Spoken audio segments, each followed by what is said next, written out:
Hello, beautiful people of the internet. How are you doing today? My name is Jackie and welcome back to my YouTube channel. This is going to be the start of a new reading vlog. In this vlog, I will be reading 3 blind date books that I ordered from Etsy. So these are the 3 books. I have an entire video where I ordered and unboxed these books. Basically, I went to 3 different Etsy shops of various sizes, and I ordered 1 book from each of them. I ordered 3 historical fiction books in the interest of fairness, and each shop owner received my Goodreads link so they could pick a book out for me based on my Goodreads profile and what they gathered from that. So the 3 books that I will be reading in this vlog are Find Me in Havana by Serena Burdick, and The Mountains Echoed by Khaled Hosseini, and Beneath a Scarlet Sky by Mark Sullivan. I forgot the author of that one, so my apologies. And you can kind of go watch my other video for more of my initial reactions when I opened these. My initial plan was to read the Khaled Hosseini book first because I have read The Kite Runner and A Thousand Splendid Suns by him, and I really loved both of those, so I do think I will like this book. However, I think actually the first book that I want to read in this vlog is going to be Find Me in Havana because I'm more so in the mood for this right now. This one also really intrigues me because I had never heard of it before I received it from this Etsy shop, but the plot sounds really interesting, and so I kind of want to give it a try. I think I'll probably read this one in the middle. This is the one that I'm the most apprehensive about because it's so different from what I would normally read. It's a World War II book, and I don't really like World War II that much. It's far from my favorite time period, and it's not something I would usually read books about, but it's very highly rated, so maybe it will be really good. I think, though, I'll read this in the middle, just because I'm more confident with the other 2, and I would ideally like to end on a more positive note, and also this one's a little chunky, so I don't want to save it to the very end and then not have time to finish it. To wrap up this intro, my main goal with this experiment was to try out 3 Etsy shops of varying sizes and see what the experience is like.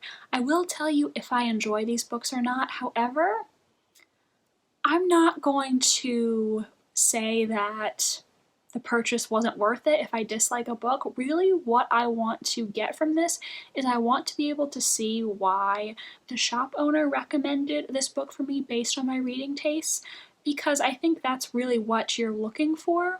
You want to understand why they picked this for you. I think that's it for now, so good night, and I will see you when I have some reading updates on the first book. Hello, so I am back to give a reading update for Find Me in Havana. I am now about 50% of the way through, and I'm hoping to finish the book today while everyone else is watching the Super Bowl, because I don't really care watching the Super Bowl. I don't understand football, and no, that is not an invitation for you to explain it to me in the comments, so I would much rather be reading my book instead of watching the game. I don't absolutely love this book, but I think the plot is really interesting and I'm enjoying it so far. This is based on a true story. It follows Estelita Rodriguez, who was a singer and actress originally from Cuba, and it's based off of the author's real-life interactions with Nina, Estelita's daughter. It's actually really interesting because I'd never heard of Estelita Rodriguez before. She was in some Hollywood films, primarily westerns, and she also performed at the Copacabana. She was also apparently a friend of the famous actor John Wayne because one of her 4 husbands was a very good friend of his, so he sort of became a family friend to Estelita and Nina. The back of this book also refers to Estelida's mysterious, untimely death. However, I actually found Estelida's Wikipedia page, and that refers to her as having died of influenza.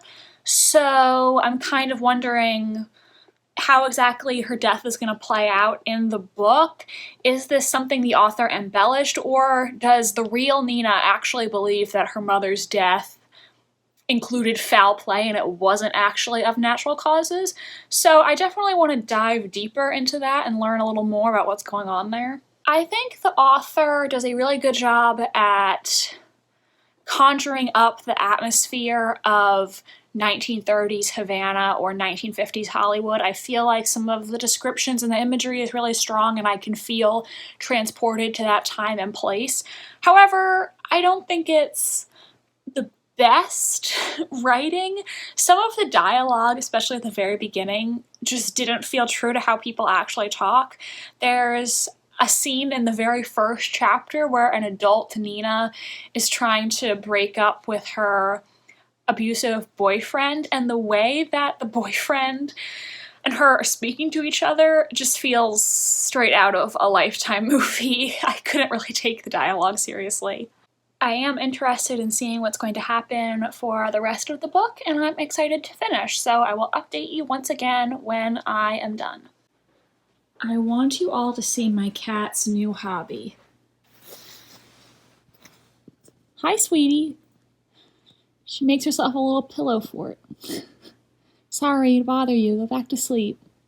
Hello, so it is now after 9 o'clock and I have finished reading Find Me in Havana by Serena Burdick, which honestly probably shouldn't have been called Find Me in Havana because very little of this book actually takes place in Havana. The main character's not even from Havana, she's from a different city in Cuba. Overall, I thought this was a really interesting concept, and I think it's great that, you know, the life of this forgotten female historical figure is now receiving some more attention. I'm definitely interested in learning more about her now.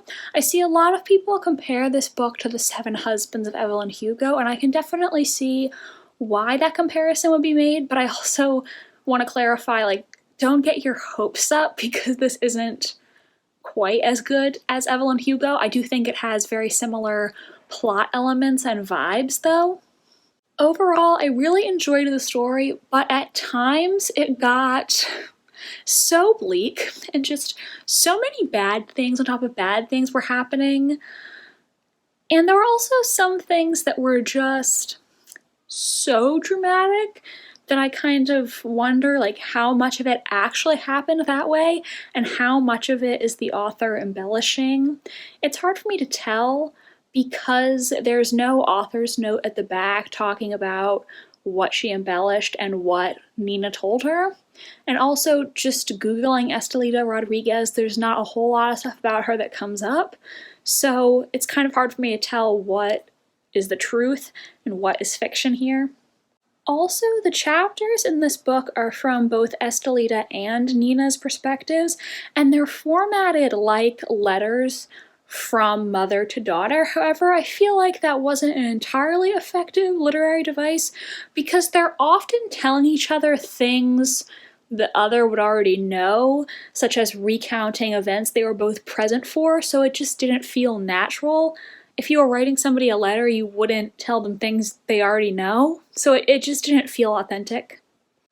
Overall, I would say super interesting storyline, some really good depictions of what it was like in this time in Hollywood or Mexico or Cuba.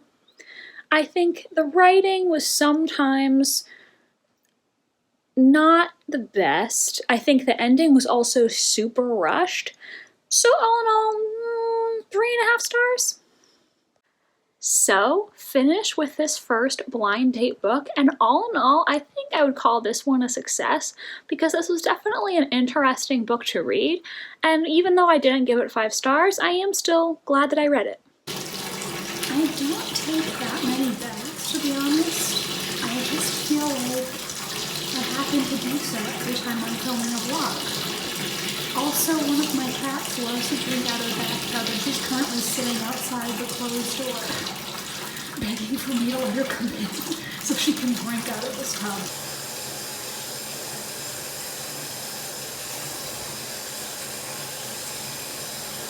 So I read almost 100 pages of this in the bathtub.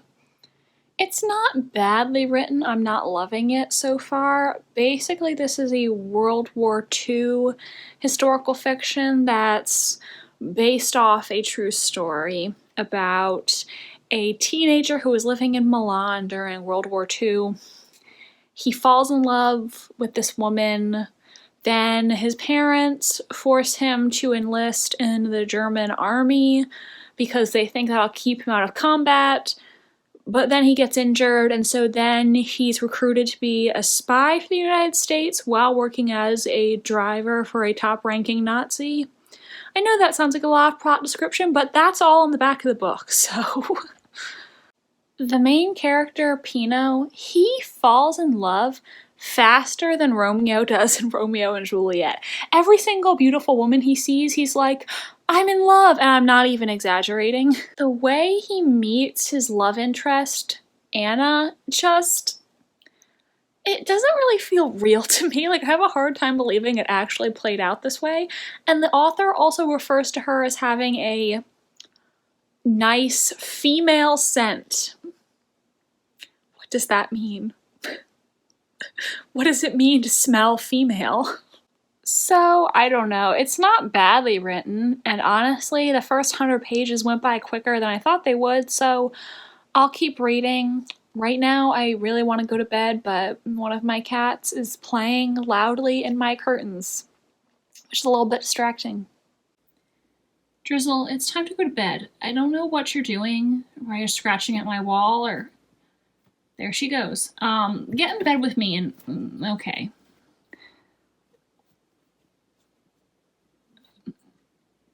Does anybody know what she's doing? Do you need me to come rescue you, Drizzle? Can you not get out?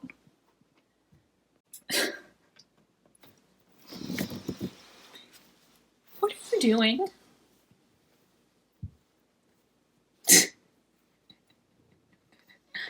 Hi!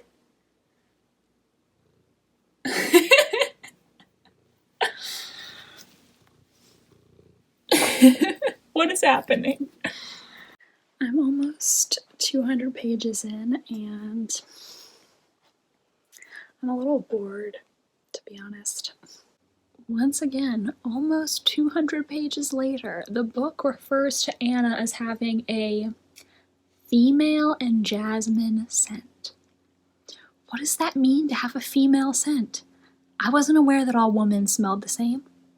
I am not trying to insult this book every time I update. It's not terrible, like I'm making it sound. However, the relationship with the female character so far, just terrible. We're on page 229, and he fancies himself in love with this woman. Not because they have any mutual interests, not because he admires her character. He really knows absolutely nothing about her. But she's the most beautiful woman he's ever seen, and therefore, it must be love. And here on this page, because she smiled at him that morning, he's like, yeah, she must be attracted to me. There's a possibility. The direct quote is, Anna's smile had spoken of attraction, possibility, and hope. Maybe she's just polite, okay? A woman smiling at you doesn't mean you have a chance. He doesn't even know anything about her. Goodness gracious. Okay, I will say, I understand he's going through a very difficult time right now, so maybe thinking about her and fantasizing about her is a coping mechanism for him. I get that. I'm just saying I feel like she is so undeveloped as a character. We really don't know anything about her. It was only on page 230 that he even learned what town she's from, and he doesn't know her last name. Yet they're in love. I need a little more of the character here, because So far, like, none of the women in this book are developed at all.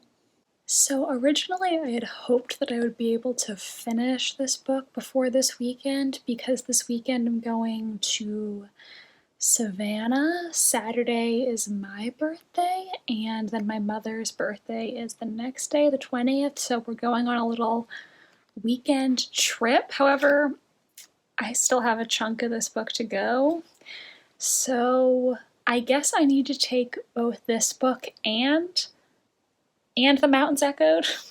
That sounded weird because I said and twice in a row. On my trip, because I need to post this vlog on Wednesday. I'm gonna do my best. I don't know how much time we'll have to read this weekend, but I'm gonna try my hardest to get them both done before this vlog is supposed to go up. This hotel is super cool, and I have my own loft bed to stay in.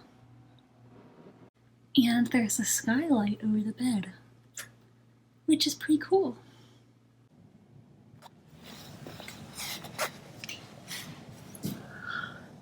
It's my birthday, Savannah.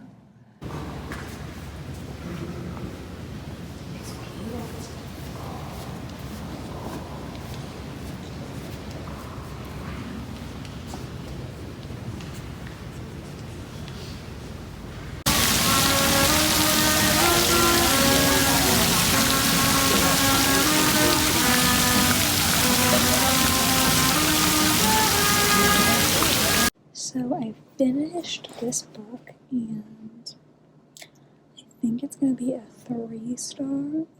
It wasn't badly written.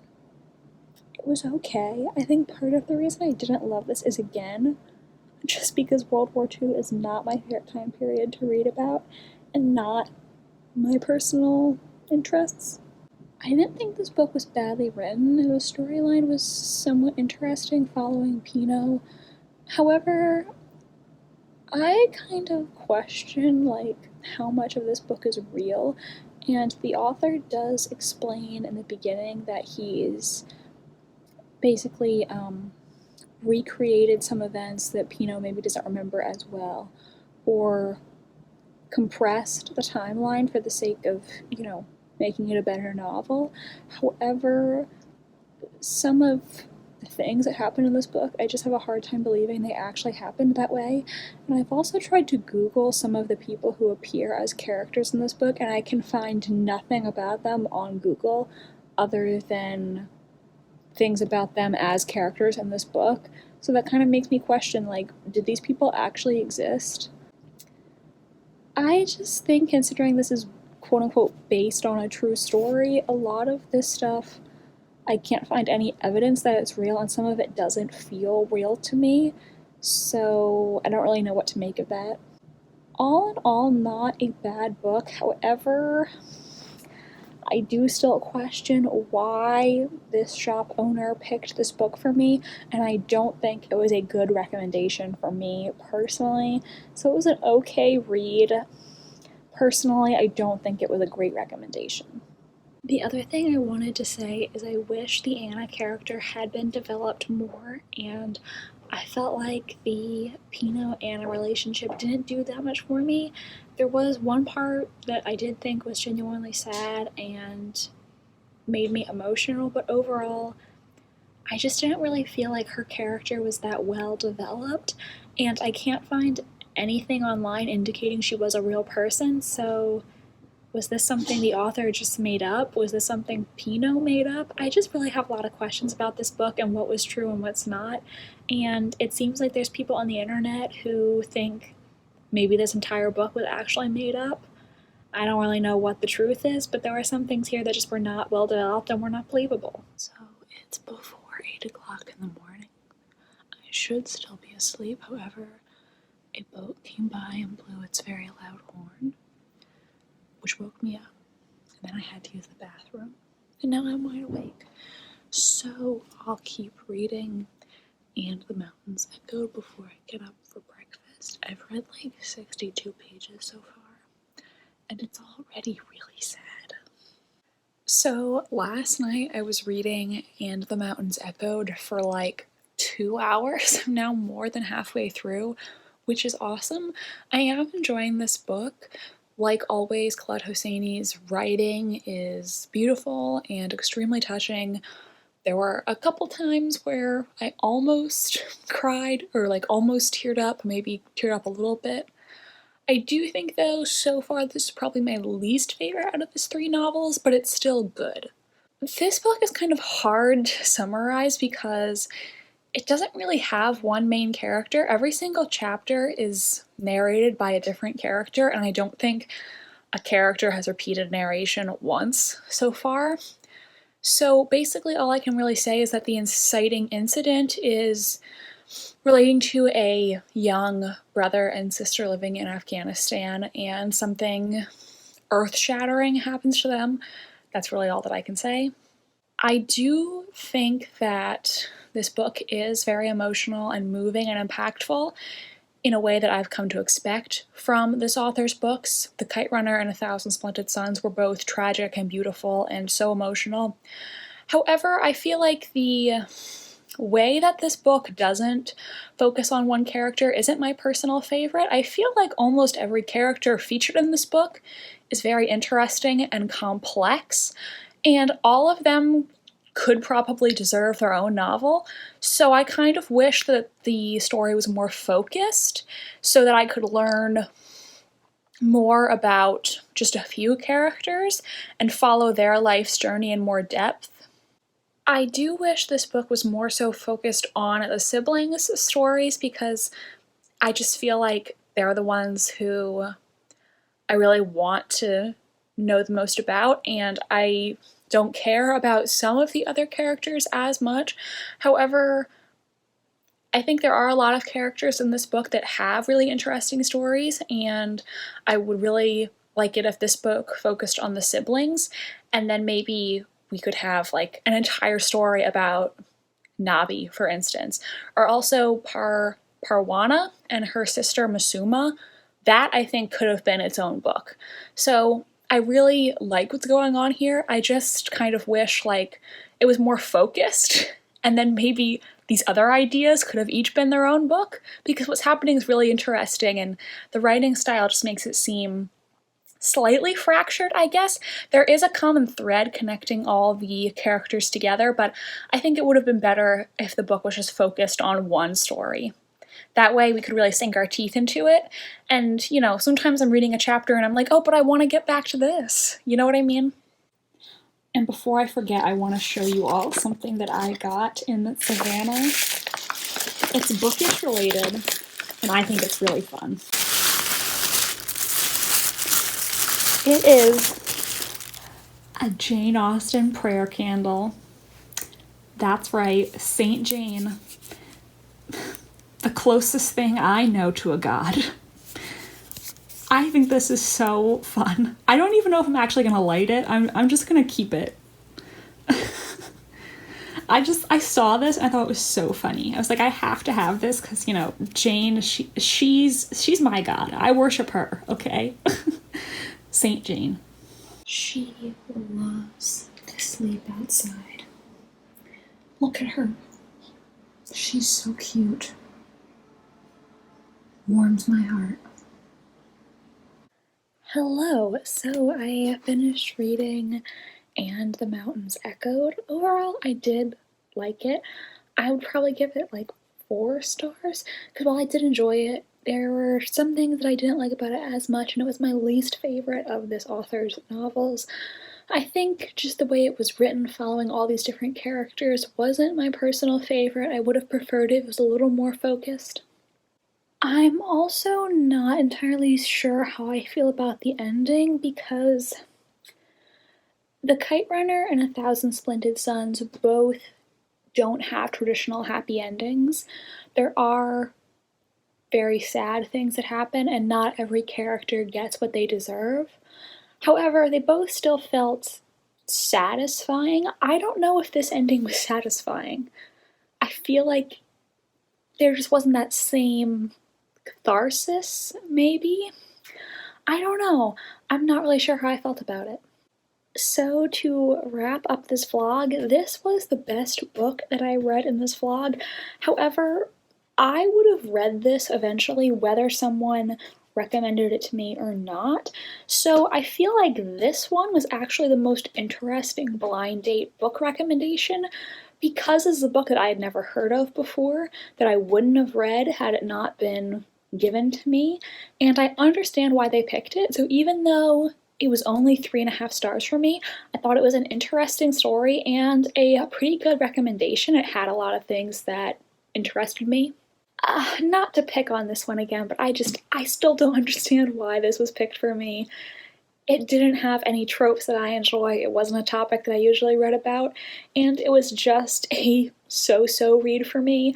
This could be the right book for somebody else, but it just didn't fit my personal reading taste like the other two did. So that is it for this blind date books reading vlog. I hope you enjoyed. If you did, please give this video a big thumbs up and let me know in the comments section if you would like me to do another video like this in the future, perhaps with a different genre of books. Let me know if this is something you'd like to see repeated. Please like, comment, and subscribe if you enjoy. I post new videos every single Wednesday. My social media links are down below if you want to follow me on Tumblr, Instagram, or be my friend on Goodreads. Thank you so much for watching, and I hope you have a relaxing rest of your day. Bye, and I'll see you in the next video.